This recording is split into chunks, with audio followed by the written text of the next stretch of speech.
For context on all this, let's bring in CBS News culture and gender contributor Jodi Kantor, who is also a Pulitzer Prize-winning investigative reporter for the New York Times. And, oh, by the way, her reporting helped inspire the Me Too movement. Jodi, good morning to you. Good morning. How many years have we had you at the table to talk about topics like this one? I think we're coming up on the 4th anniversary. So let's get into it. Governor Cuomo, his strategy seems to be to deny, buy himself some time. What do you make of that?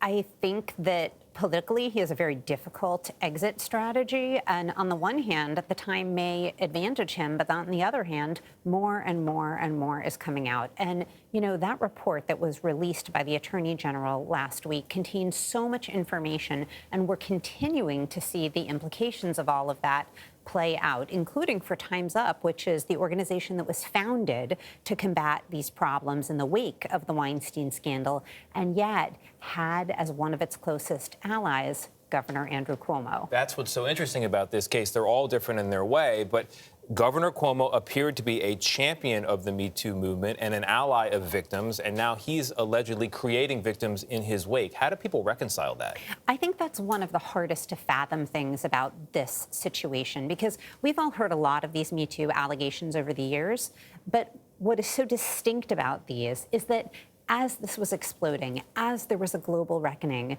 the governor of New York, which was ground zero, as we know, for this reckoning, was allegedly committing the same offenses. And when you look at the dates, we lined up the report against the public record. The dates are astonishing. There was a day 2 years ago, almost to the day, in August 2019, where on one day, the governor signed really important legislation protecting women. We're talking about landmark sexual harassment protections that women had sought for years.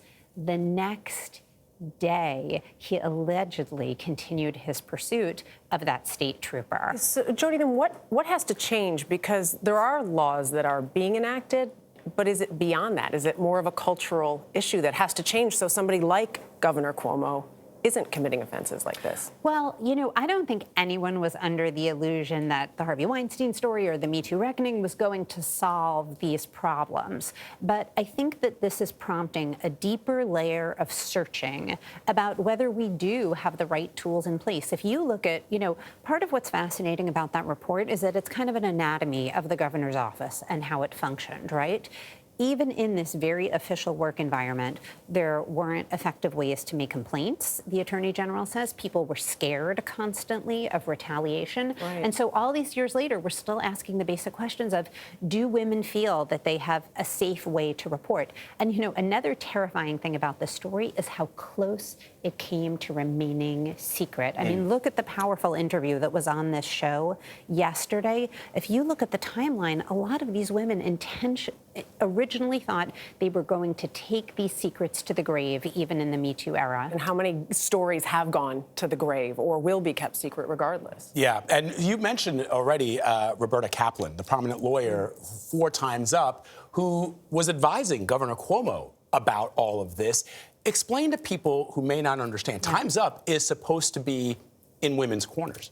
So this is the really complicated, interesting situation. Time's Up, founded to fight these problems. Who becomes one of their biggest allies? Governor Andrew Cuomo. This organization gets really substantive stuff done with the governor.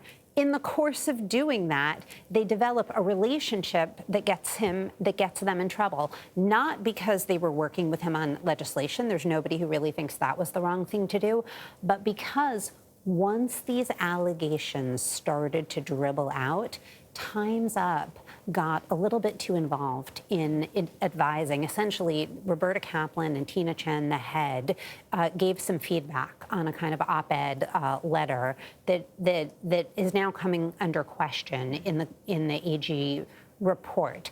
And also Roberta Kaplan, who is this powerhouse progressive attorney, she helped get gay marriage established. It turns out that one of her firm's clients is Melissa DeRosa, the former Cuomo aide, she resigned a few days ago, who has now been accused of helping smear one of the women. So people are asking Time's Up, which side were you on in this whole thing?